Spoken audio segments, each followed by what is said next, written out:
So hello students, पिछली series में जो हमने डिस्कस किए थे टॉपिक्स वो डिस्कस किए थे सॉल्यूशंस चैप्टर के। ठीक है, एक एक टॉपिक को हमने डिस्कस कर लिया था इन डिटेल, उसके न्यूमेरिकल सॉल्व कर लिए थे। क्लियर है? तो आज जो आप जैसे ये देख होंगे बोर्ड पे टॉपिक लिखा हुआ है वो इलेक्ट्रोकेमिस्ट्री हमें ये डिस्कस करना है। काफ़ी इंपॉर्टेंट टॉपिक है फिजिकल केमिस्ट्री का।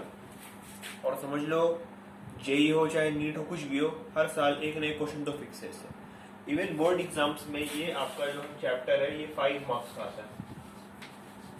एक दो नंबर आगे पीछे हो सकते हैं बट अप्रोक्सीमेटली जो है 5 मार्क्स का जो है ये चैप्टर आता है आपके बोर्ड एग्जाम्स में। ठीक है, इसमें 5 मार्क्स में एक न एक न्यूमेरिकल तो फिक्स है।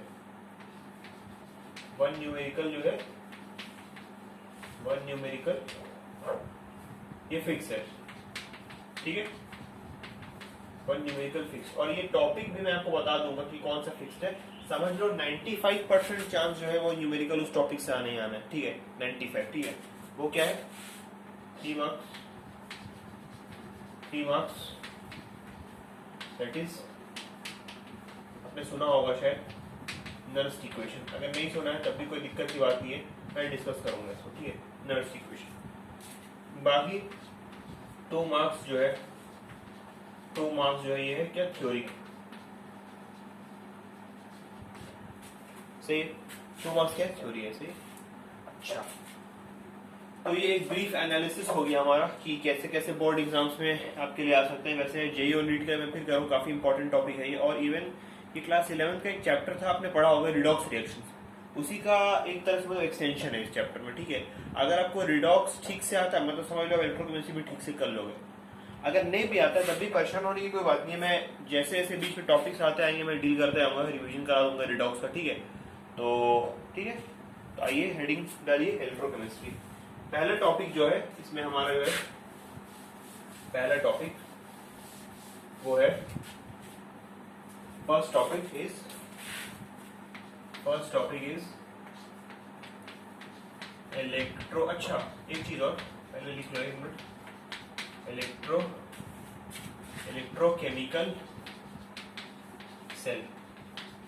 अच्छा, हमने ये तो बात की नहीं कि सर इलेक्ट्रोकेमिस्ट्री से होता क्या है, इलेक्ट्रोकेमिस्ट्री का मतलब क्या है। देखो, as the name suggest the relationship between electricity that is current and chemical reactions is known as electrochemistry.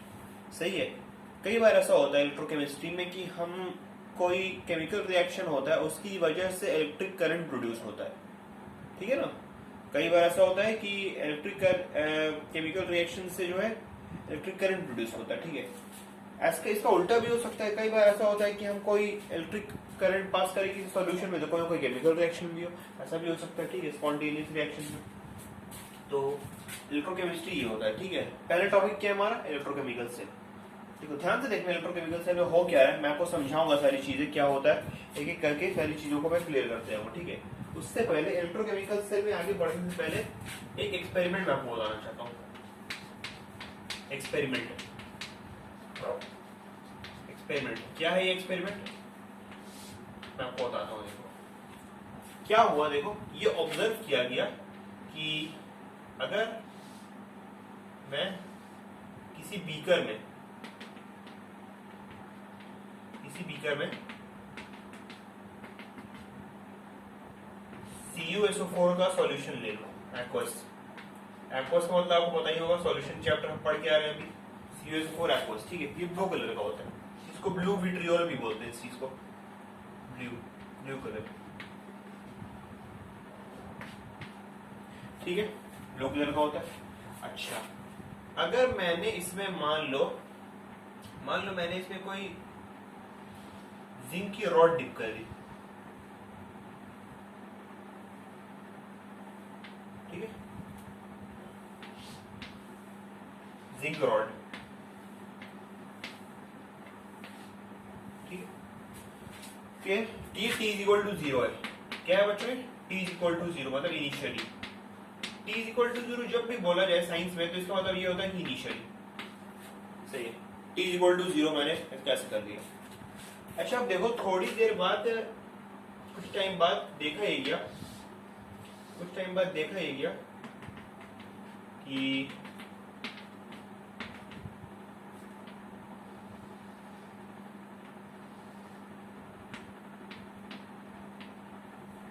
कुछ टाइम बाद देखा ही है कि जिंक की जो रॉड है वो अपने साइज में कम हो गई। ठीक है, पहले जब इससे सॉलिड रॉड थी तो अब ये छोटी होके उसके छोटी हो गई जिंक की रॉड, मतलब कह सकते हैं जिंक का जो मास है वो कम हो गया। ठीक है, अभी मैं दिखाऊंगा कि करके क्या क्या हुआ, पहले देख लो। और ये भी देखा गया कि blue colour of CuSO4 fades away.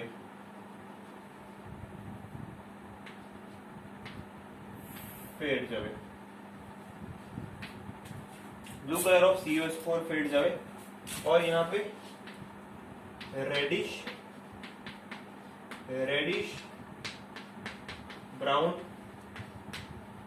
Brown PPT observe किया गया। देखो ये चैप्टर काफी इंपॉर्टेंट और इंटरेस्टिंग चैप्टर है। इसमें क्या होता है कि कुछ थ्योरी नहीं पढ़ते इसकी, ठीक है, और डायरेक्ट न्यूमेरिकल पे आते हैं। मगर मैं एक बात बता दूं, थ्योरी बहुत इंपॉर्टेंट है इस चैप्टर की स्टडी करना। ठीक है, तो एक एक करके हम लोग देखेंगे। तो T=0 ही हो और T=फाइनल, T फाइनल मानो, T फाइनल सही है। तो क्या देखा हमने, शुरुआत में मैंने एक जिंक रॉड CuSO4 के सॉल्यूशन में प्लेस कर दी थी। तो शुरुआत में ब्लू कलर था सॉल्यूशन का CuSO4 का और जिंक रॉड इंटैक्ट थी। मगर कुछ देर बाद मैंने ऑब्जर्व किया कि जिंक की रॉड का जो मास है वो कम हो गया और ब्लू कलर ऑफ CuSO4 जो है फेड हो गया। ठीक है, तो अब बात उठती है कि ऐसा हुआ क्यों, क्या रीजन रहा होगा कि इन सब चीजों को मतलब देखने को मिल रहा है। कुछ ना कुछ तो बात होगी। ठीक है, तो इसको कॉपी कर लिया डायग्राम, फिर मैं इसके वो लिखता हूँ ऑब्जर्वेशंस लिखता हूँ, एक करके कॉपी कर लीजिए, फिर मैं आगे बढ़ता हूँ।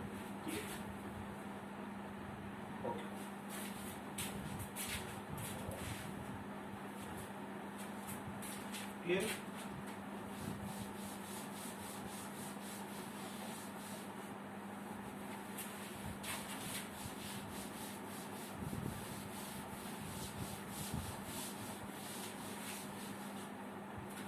देखिए साहब क्या क्या ऑब्जर्वेशंस थे। Observations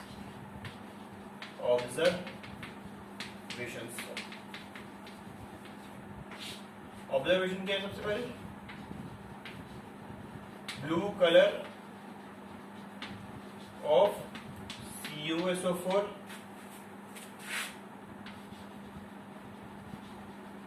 fades away. Blue colour of CuSO4 जो है फेड्स अवे। नेक्स्ट क्या है, मास ऑफ जिंक रॉड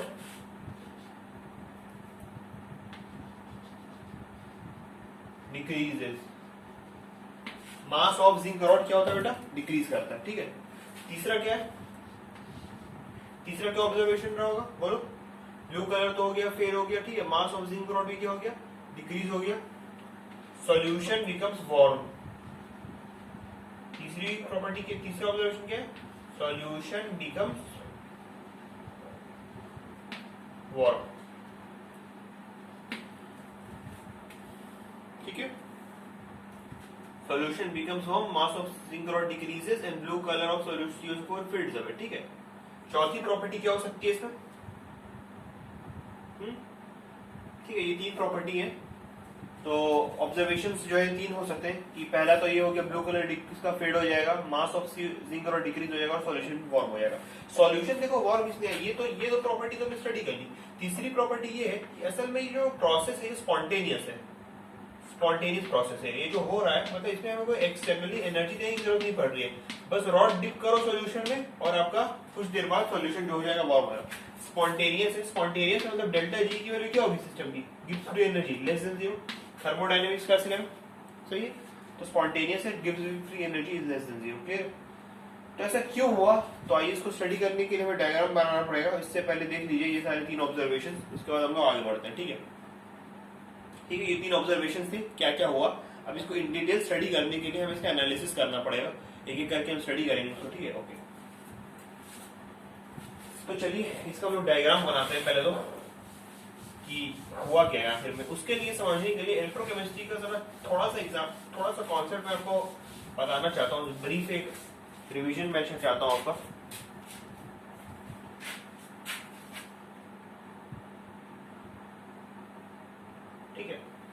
समझने के लिए आप समझ लो ये कि अगर कोई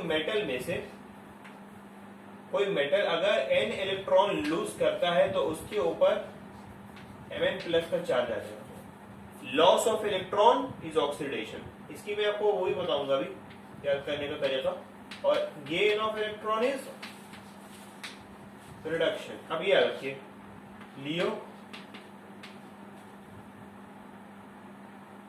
द लायन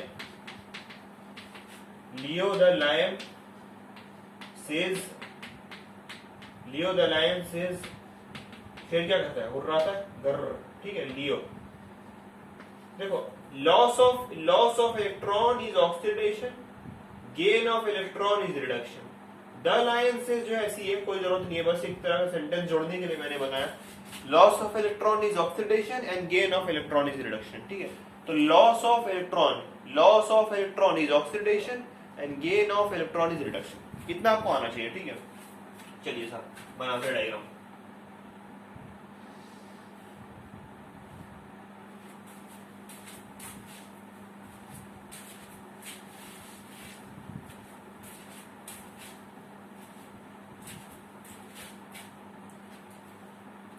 देखो साहब क्या करेंगे,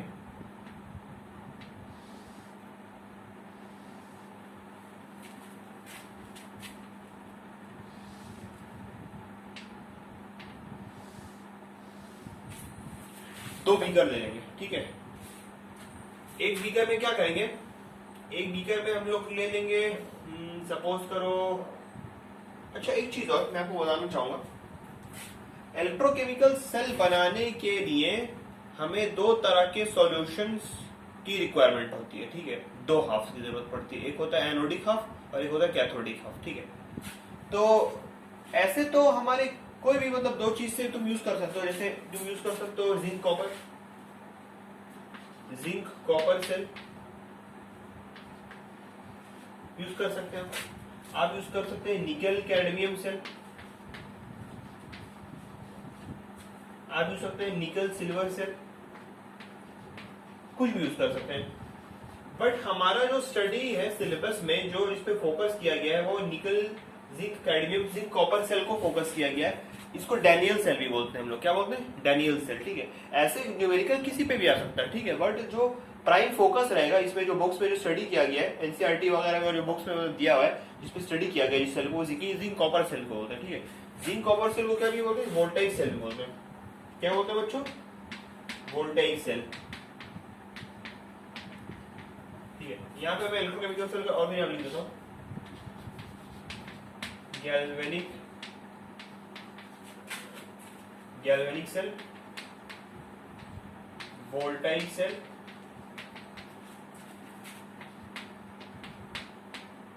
ठीक है। ये दोनों हो गए, इतना क्लियर हो। अभी जो फिलहाल हमारा जो टॉपिक है जिसमें हमारा प्राइम फोकस है वो है क्या, वोल्टाइक सेल,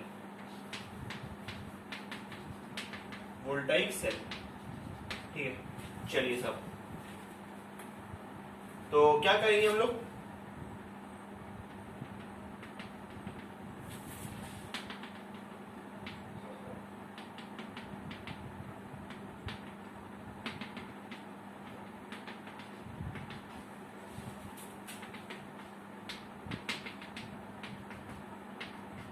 ठीक है। तो ये कॉपी कर लीजिए, ये वाली चीज देख लीजिए इसको, फिर मैं बताता हूँ इसके बाद क्या करना है।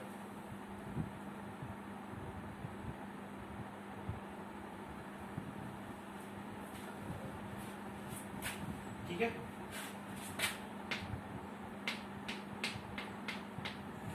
इधर क्या करो, इधर ले लो CuSO4 एक्वस, और इधर ले लो ZnSO4 एक्वस, ठीक है। इसमें एक जिंक की रॉड डिप करो इसमें, और इसमें एक कॉपर की रॉड डिप करो, ठीक है। एक में जिंक की रॉड डिप कर दीजिए और एक में कॉपर की रॉड डिप कर दीजिए, जिंक कॉपर, सही। क्लियर है? अच्छा, अब क्या करिए, इनको जो है कनेक्ट कर लीजिए by the help of some wires, और यहाँ पे कोई इलेक्ट्रिकल अप्लायंस लगा ली, सपोज एक बल्ब, ताकि पता चले जब ग्लो करेगा, ताकि पता चल जाए कि जब इलेक्ट्रिक करंट पास हो रहा है तो ग्लो करेगा, तो हमें टेस्ट पता चल जाएगा कि इलेक्ट्रिक करंट प्रोड्यूस हो गया। ठीक है, ठीक है, सही है। चलिए साहब अब देखते हैं आगे। देखो, जब जिंक ZnSO4 में प्लेस किया जाएगा, सोल्यूशन में प्लेस किया जाएगा, तो हम सब जानते हैं जिंक ZnSO4 में क्या है, ZnSO4 किससे बना है, Zn2 प्लस और SO4 माइनस, कोई शक नहीं है इसमें। ठीक है, तो Zn2 प्लस क्या करेगा, 2 इलेक्ट्रॉन को गेन करेगा और जिंक बना देगा। ठीक है, ये ऐसे समझो, इसको ऐसे समझो, मैं बताता हूं।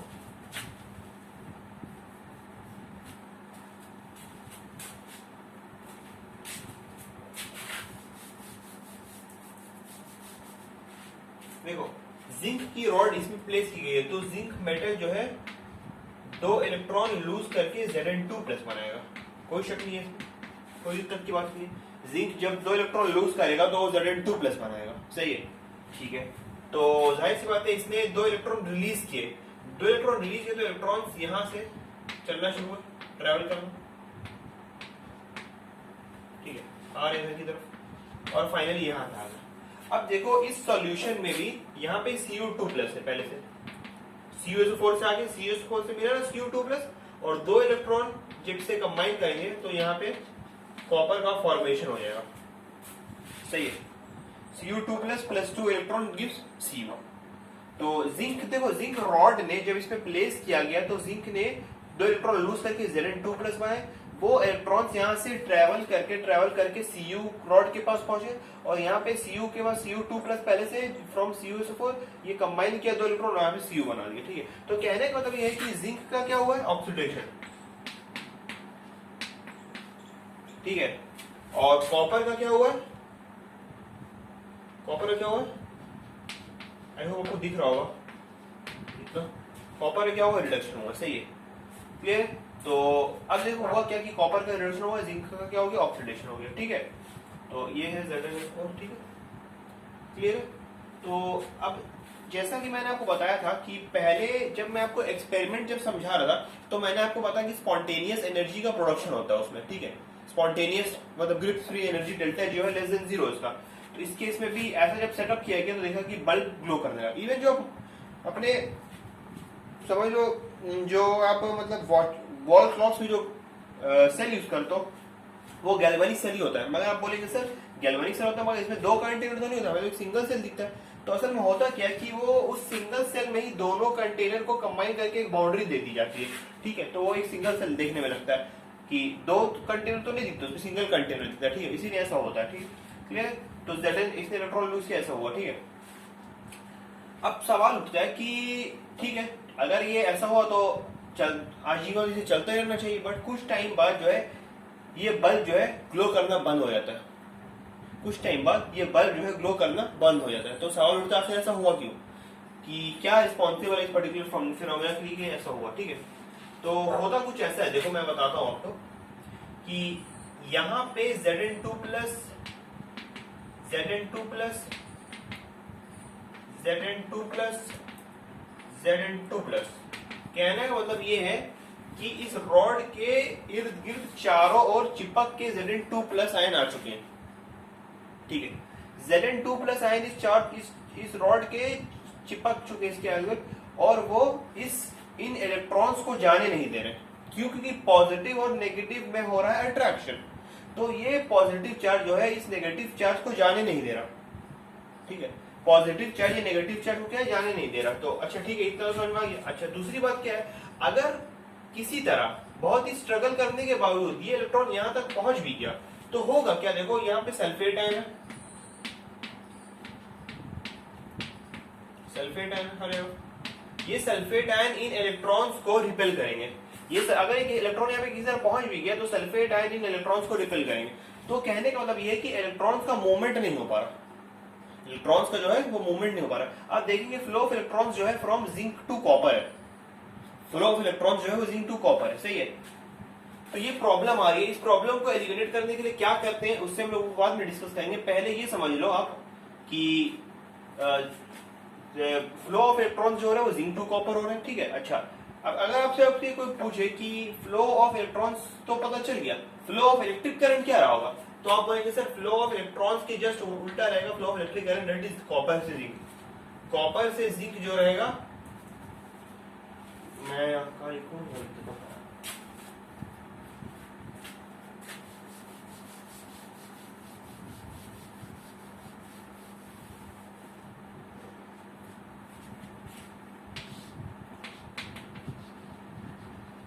Flow of electron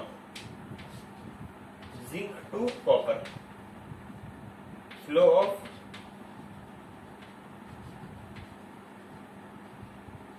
current copper to zinc, क्योंकि आपको पता है कि फ्लो ऑफ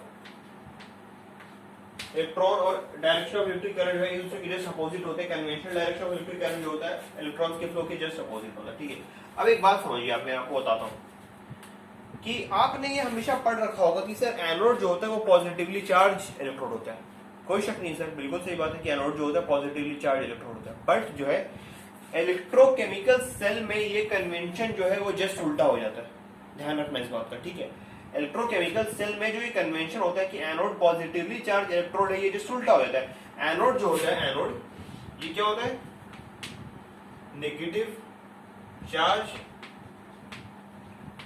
चार्ज इलेक्ट्रोड,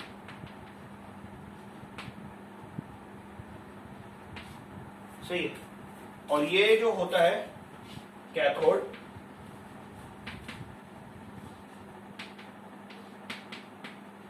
ये पॉजिटिवली चार्ज होता है, ध्यान रखना इस बात का, ये कन्वेंशन ध्यान रखना। मैं आपको इसका याद करने का तरीका बता देता हूं, ठीक है। आप सिर्फ ये याद रखिए, लोन, लोन, देखो लोन का क्या मतलब है, लेफ्ट हैंड साइड में जो सेल होगा, हाफ सेल जो होगा उसका ऑक्सीडेशन होगा, कोई शक नहीं है। देखो जिंक का ऑक्सीडेशन हुआ, थोड़ी देर पहले मैंने आपको बताया था कि जिंक इलेक्ट्रॉन लूज करता है और उसका ऑक्सीडेशन होता है। लेफ्ट हैंड साइड में जो पार्ट होगा इलेक्ट्रोलाइटिक सेल, उसका ऑक्सीडेशन होगा और वो एनोड होगा और वो नेगेटिवली चार्ज होगा। लेफ्ट हैंड साइड में जो इलेक्ट्रोकेमिकल हाफ होगा, लेफ्ट हैंड साइड में जो इलेक्ट्रोकेमिकल हाफ होगा, हाफ सेल, वो उसका ऑक्सीडेशन होगा, वो एनोड होगा और वो नेगेटिवली चार्ज होगा। इसका जस्ट उल्टा भी आप निकाल सकते हैं, ठीक है। लेफ्ट इसका निकालना है आपको, तो क्या लिखेंगे, आर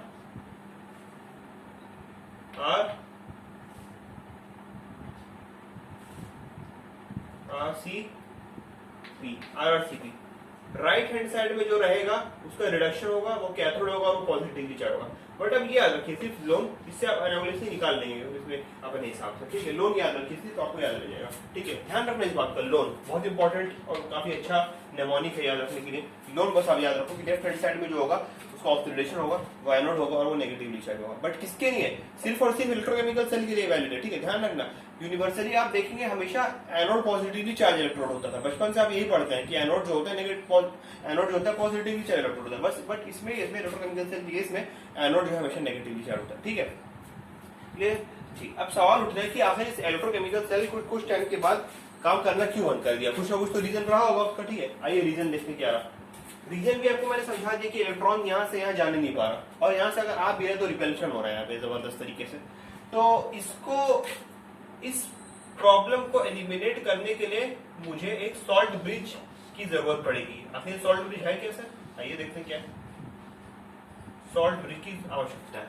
तो सॉल्ट ब्रिज कुछ नहीं है, ये एक इन्वर्टेड मतलब उल्टा यू, एक तो होता है सीधा यू, देखिए दिस इज सीधा you and this is inverted you. तो ये इन्वर्टेड यू की तरह है, तो इन्वर्टेड यू ट्यूब लिया जाता है और उसके अंदर हम लोग इनर्ट इलेक्ट्रोलाइट जो है यूज करते हैं।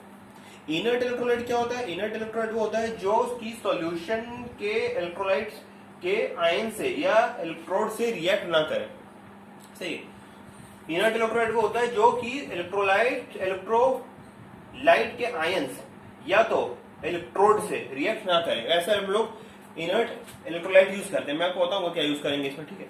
और वो जो होता है उसको हम लोग जो है एक पेस्ट आता है, अगर पेस्ट, अगर अगर क्या होता है, it is simply like Vaseline. Vaseline जिस तरह का एक सेमी लिक्विड होता है, जेल टाइप का होता है, वैसे ही उसके हम लोग मिक्स कर देते हैं उसको।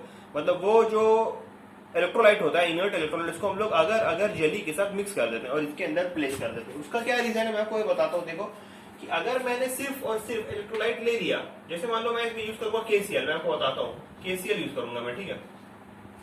तो अगर मैंने उसमें अगर सिंपली अगर एक इलेक्ट्रोलाइट ले लिया, अगर मैंने अगर अगर यूज नहीं किया, तो होगा क्या कि ये जो KCl है पूरा का पूरा इसमें आके घुल जाएगा, जो कि मैं नहीं चाहता हूँ, ठीक है। मैं चाहता हूं कि Cl माइनस इधर चला जाए और K प्लस इधर चला जाए। क्यों? क्योंकि देखो इधर पॉजिटिव चार्ज है Zn2 प्लस, Zn2 प्लस के पास पॉजिटिव चार्ज है, तो ये चाहेगा कोई नेगेटिव चार्ज न्यूट्रलाइज करे ताकि इलेक्ट्रॉन को आजाद कर दे एक तरह से। क्यों? क्योंकि इलेक्ट्रॉन क्यों आजाद नहीं हो पा रहा? क्योंकि Zn2 प्लस उसको खींच रहा है। तो अगर ये Zn2 प्लस किसी के पास किसी चीज के साथ चिपक गया तो इलेक्ट्रॉन आजादी महसूस करेंगे और ये जाना अच्छे से चाहेंगे। तो होगा क्या कि Cl माइनस जो है इसके साथ रिएक्ट कर जाएगा Zn2 प्लस के साथ और इसे रोकेगा, ठीक है। अच्छा, उसी तरह देखो यहाँ पे सल्फेट आयन क्यों दिक्कत पैदा कर रहे हैं इलेक्ट्रॉन के लिए? क्योंकि रिपल्शन हो रहा है नेगेटिव और नेगेटिव में। अगर किसी तरह सल्फेट आयन हट जाए यहाँ से तो इलेक्ट्रॉन को अच्छा रहेगा और वो चाहेगा आराम से मैं यहाँ पे कॉपर के साथ डिपॉजिट हो जाऊँ। तो सल्फेट जो है पॉजिटिव नेगेटिव और पॉजिटिव आपस में रिएक्ट करेंगे। तो इसलिए मैंने यहाँ पे KCl यूज किया, ठीक है। बात उठती है कि सर KCl ही क्यों यूज किया? आप उसके बजाय KCl के बजाय आप यूज कर सकते थे K2SO4 भी यूज कर सकते थे, K2SO4 यूज कर सकते।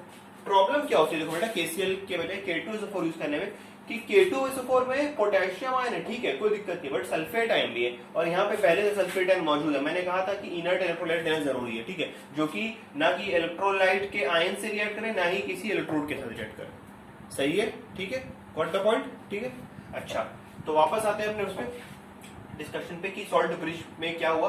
सॉल्ट ब्रिज में क्या करते हैं हम लोग, एक इनर्ट इलेक्ट्रोलाइट लेते हैं। इनर्ट इलेक्ट्रोलाइट क्यों लेते हैं समझा दिया मैंने आपको। और उसमें इनर्ट इलेक्ट्रोलाइट को हम लोग अगर अगर के साथ मिक्स करते हैं। अगर अगर एक सेमी लिक्विड फॉर्म होता है वैसलीन की तरह, ठीक है, जेली की तरह, और उसमें मिक्स कर देते हैं, ठीक है, समझ में आई बात। तो ये हो गया इसका रिलेटेड की सॉल्ट ब्रिज की हमने देख लिया कि क्यों सॉल्ट ब्रिज किस तरह हम लोग यूज करते हैं, कि सॉल्ट ब्रिज में सिर्फ KCl ही क्यों यूज किया, कुछ और भी तो ले सकते थे, मैंने समझा दिया आपको, ठीक है। अच्छा, अब देखो सॉल्ट ब्रिज की खासियत क्या है। देखो अगर नोट्स चाहिए आपको, मैं फिर बोल रहा हूँ, अगर आपको नोट्स चाहिए इस चैप्टर से रिलेटेड या सॉल्यूशन चैप्टर से रिलेटेड, तो आप डिस्क्रिप्शन बॉक्स में गूगल ड्राइव में क्लिक कर सकते हो, आपको पूरे अच्छे तरीके PDF हैंड रिटन नोट्स मिल जाएंगे। तो अगर आप फॉलो अप नहीं कर पा रहे नोट्स को, अगर आपको मैं नहीं लिख रहा हूँ नोट्स, तो आप वहां से कॉपी करके मेरा नोट्स कॉपी कर लीजिए और उसके बाद फिर लेक्चर को आप सीक्वेंस को फॉलो करिए, ठीक है, वो बेहतर रहेगा आपके लिए। मैं फिर भी कहता हूँ आपको हमेशा नोट्स, आप मेरे नोट्स के ऊपर हमेशा निर्भर मत रहे, आप अपने से उस नोट्स को कॉपी करें अपनी कॉपी में अच्छे से, और उसके बाद फिर लेक्चर देखें तो आपको सब अच्छे से समझ में आएगा, ठीक है, आई होप, ठीक है। अच्छा, अब बात ये